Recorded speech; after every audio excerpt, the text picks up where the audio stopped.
will learn to write a short essay in 10 lines on the topic mango. Let's start.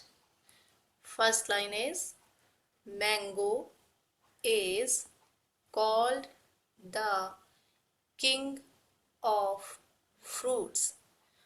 आम फलों का राजा कहलाता है.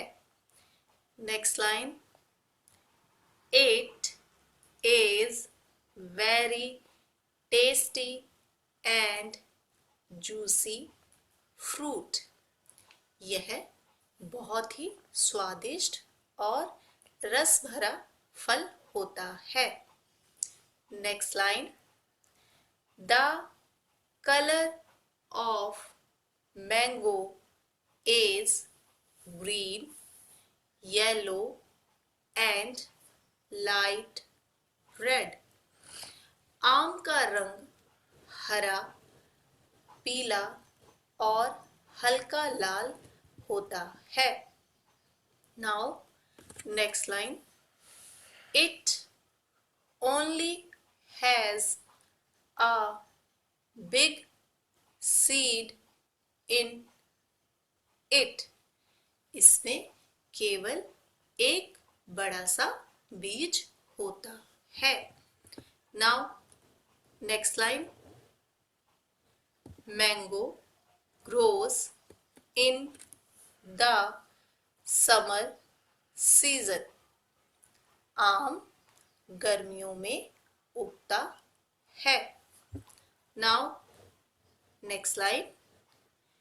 Mango is used to make pickle and jam.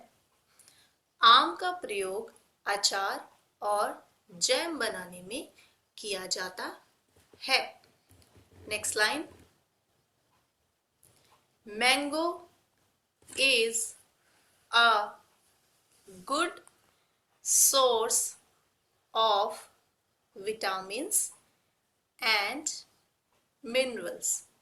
आम vitamins और minerals का अच्छा स्रोत होता है. Now, next line. Over 500 varieties of mangoes are known.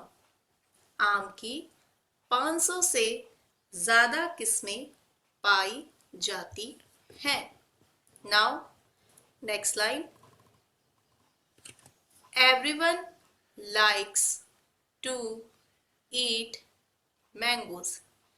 सभी मैंगो खाना पसंद करते हैं. Now, next line. It is the national fruit of India. यह भारत का राष्ट्रीय फल है.